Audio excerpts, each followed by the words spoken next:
Au nom du Père et du Fils et du Saint-Esprit, ainsi soit-il.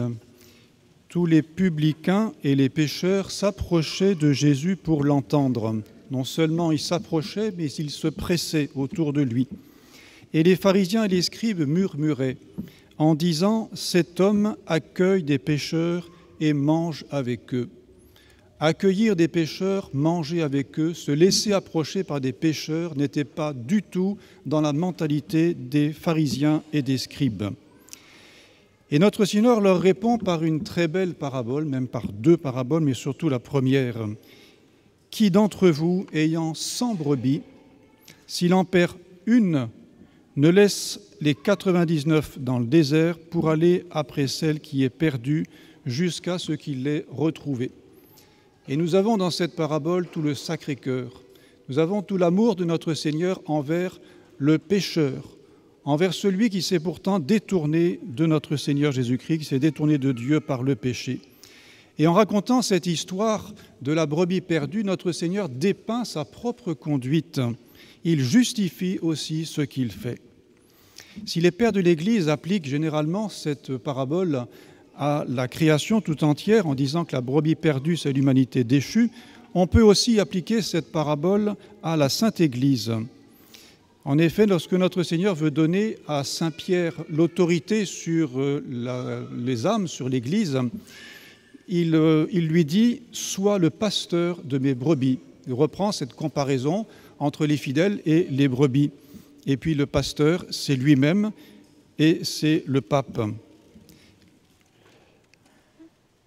Nous sommes donc comme un troupeau de 100 brebis. Non pas qu'il n'y en ait que 100 sur la terre, mais un nombre déterminé parce que pour faire partie de l'Église catholique, il faut être baptisé. Il faut aussi, bien sûr, n'être pas exclu de l'Église par l'hérésie ou le schisme. Et nous savons donc parfaitement que nous sommes catholiques, nous faisons partie de ce troupeau de 100 brebis. Ces brebis appartiennent à l'homme de l'Évangile, c'est-à-dire à notre Seigneur Jésus-Christ, le Christ, qui est le chef de l'Église. Ces brebis appartiennent à ce pasteur. Elles ne sont pas libres, elles ne sont pas abandonnées à elles-mêmes. Une brebis abandonnée à elle-même est une brebis perdue. C'est une brebis qui appartient à quelqu'un. Elles ne sont donc pas libres, elles sont liées à cet homme et c'est très heureux, c'est une très bonne chose. Heureusement que nous avons un chef, que nous avons notre Seigneur Jésus-Christ qui est le chef de l'Église. Quels sont donc les rapports entre notre Seigneur Jésus-Christ et les âmes et l'Église ? Eh bien, c'est la charité. Notre Seigneur Jésus-Christ a donné sa vie pour nous. Voilà ce que c'est qu'un chef.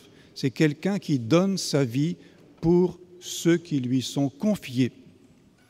Et c'est une marque de charité, c'est une marque de respect, c'est une marque aussi que l'on prend au sérieux sa tâche de chef. Donner sa vie pour elle. Il les conduit aussi. Le berger, le pasteur, conduit ses brebis là où elles seront bien. Et enfin, il les défend contre les agressions extérieures, contre le loup. Et vous avez entendu tout à l'heure dans l'Épître, Saint Pierre nous rappeler que non seulement c'est un loup, mais c'est aussi un lion qui est dévorant, qui tourne autour de nous, cherchant qui dévorer. Nous avons vraiment besoin d'un chef, nous avons besoin d'appartenir à notre Seigneur Jésus-Christ. Et puis de l'autre côté, ce que nous devons à notre Seigneur, eh bien, c'est la soumission. Le fidèle, le catholique, doit tout à notre Seigneur Jésus-Christ dans l'ordre de la nature, mais aussi dans l'ordre de la grâce. Elles lui doivent la vie de la grâce, elles lui doivent tout, donc il est normal qu'elles lui soient soumises.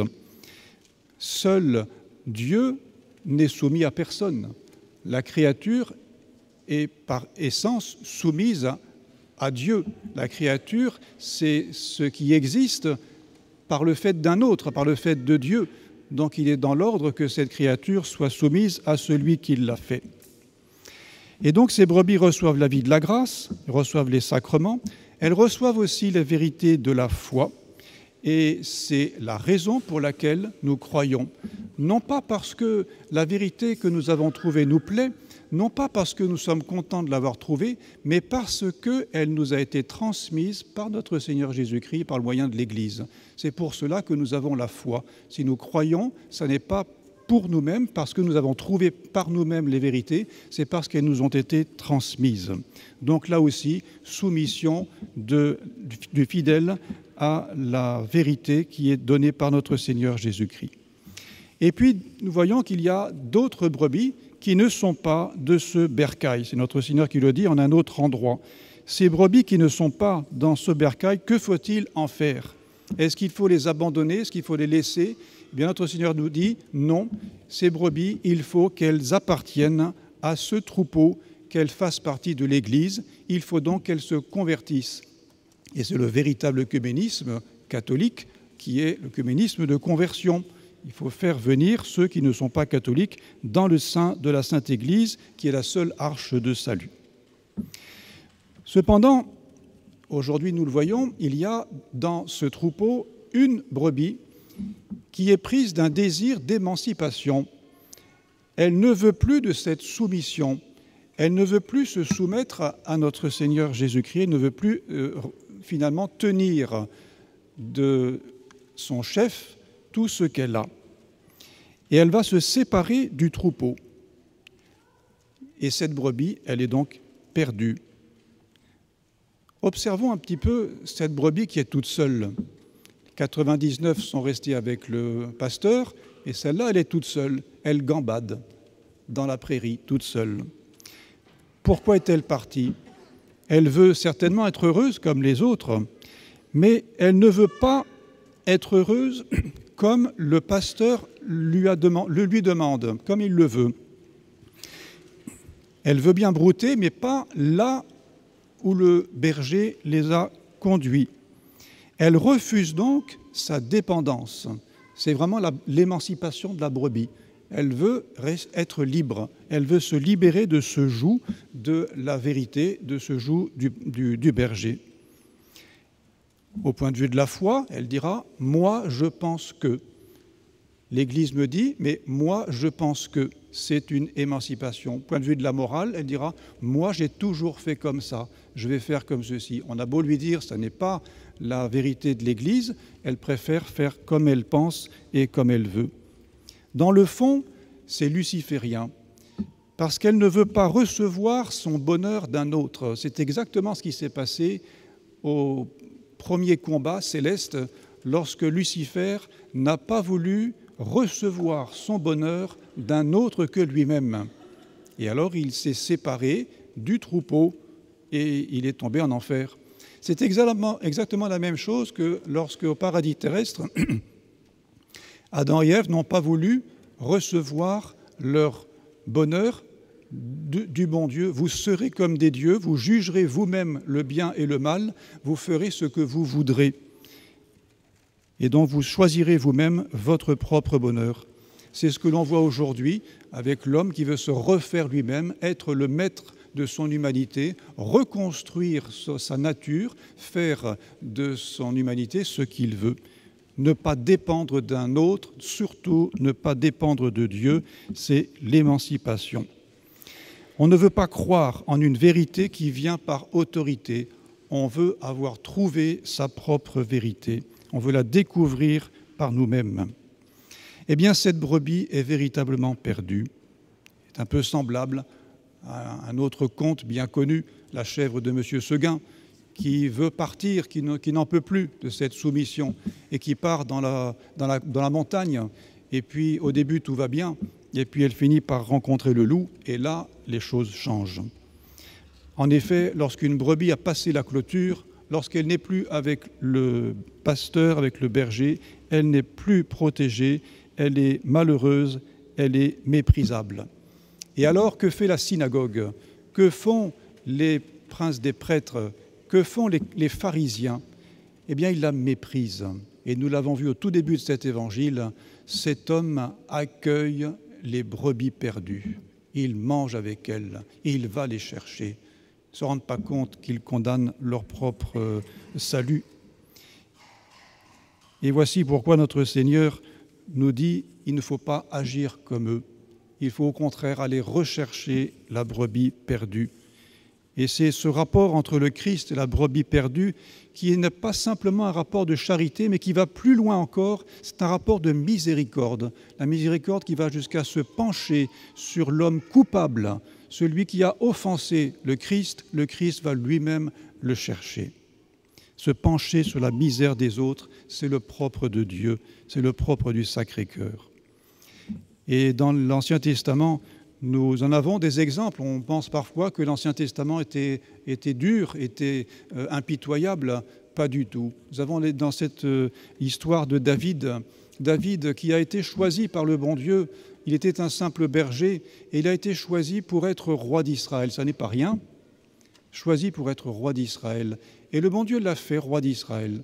Et il réussit fort bien. Il est même très aimé de tout son peuple. Il réussit à unifier un royaume qui était très fragile à cause de Saül. Et puis après quelques années de vie pieuse, très sainte, David est un grand saint, après quelques années de vie de gloire, eh bien voilà qu'il tombe dans le péché, un double péché, péché d'adultère et péché de meurtre, jusqu'à faire mourir Uri, le mari de Bethsabée. Et pour comble d'étonnement, David va rester pendant près d'1 an comme cela, sans penser à demander pardon au bon Dieu, parce que ses yeux se sont détournés de la vérité. Il est vraiment comme la brebis perdue. Mais le bon Dieu ne va pas le laisser dans son péché. Il va lui envoyer un prophète, le prophète Nathan. Et là aussi, le prophète Nathan, pour s'adresser au roi David, ne va pas faire comme dans d'autres circonstances, des prophètes qui arrivent et puis qui promettent le feu du ciel. Non. Nathan va agir avec miséricorde et il va raconter une histoire de brebis, une fois de plus. Il raconte cette histoire. Il y avait un riche dans votre royaume, ô roi, et ce riche avait beaucoup de bœufs, de troupeaux, des brebis, et à côté de lui un pauvre qui n'avait qu'une seule brebis. Et voici qu'un voyageur vient à passer, et le riche, voulant lui faire un festin, va arracher la petite brebis du pauvre pour la donner à manger à son ami qui passait par là. Ce qu'entendant le roi David est scandalisé, il est choqué. Mais c'est inadmissible, cet homme mérite la mort. Et comme c'est habile de la part de Nathan, il va lui raconter une histoire miséricordieusement pour lui faire comprendre son propre péché. Et David ne comprend pas qu'il s'agit de lui. Il dit « cet homme mérite la mort. Il devra rendre 4 fois la brebis perdue et il faudra qu'il lui rende tout cela. » Et Nathan lui dit « eh bien cet homme, c'est toi. Tu es il lévire. C'est toi qui es cet homme. Ainsi parle le Dieu d'Israël. Quand tu étais petit à tes yeux, je t'ai fait roi d'Israël. Je t'ai accompagné dans toutes tes batailles. Je t'ai rendu fort contre le roi Saül. Je t'ai toujours protégé. Et toi, tu m'as abandonné. Tu as fait le mal aux yeux du Seigneur. Et cependant, tu es toujours cher à mes yeux. » Voilà la miséricorde. On rectifie, on corrige le pécheur, mais on l'aime, on le fait par amour. On veut qu'il se corrige. Et l'effet est produit. David rentre en lui-même et se rend compte mieux à ce moment-là qu'il a offensé le bon Dieu, et il s'écrie « J'ai péché, peccavi domino, j'ai péché devant le Seigneur ». Il compose alors son magnifique psaume 50, qui est un acte de contrition extraordinaire, magnifique. Eh bien, vous voyez, cette miséricorde du bon Dieu, elle émeut les âmes pécheresses, elle fait qu'elles se convertissent. Eh bien, c'est tout le sens de cette parabole, mes bien chers frères. Parfois, nous pouvons être émus par le poids de nos fautes. Nous pouvons nous dire « je n'y arriverai pas ». Nous pouvons nous dire « mais est-ce que le bon Dieu m'aime encore après tout ce que j'ai fait dans ma vie ?» Oui, tant que nous sommes ici-bas, nous pouvons bénéficier de la miséricorde du bon Dieu. Et puis parfois aussi, nous rencontrons des personnes qui sont mauvaises, des personnes qui vraiment sont dans le péché, qui sont dans de mauvaises habitudes. Et nous pourrions faire comme les pharisiens, nous dire « tant pis pour eux, après tout, ils l'ont choisi, c'est de leur faute. Il y en a qui restent là où ils sont. Moi, je reste pur, je reste propre, je reste avec le bon Dieu. » Sans doute, il faut rester avec le bon Dieu, mais il faut aussi s'occuper de ces brebis perdues, au moins prier pour elles, au moins faire ce que l'on peut. Et bien que cette belle parabole nous encourage à exercer la charité et puis aussi à exercer la miséricorde envers les brebis perdues. Au nom du Père et du Fils et du Saint-Esprit, ainsi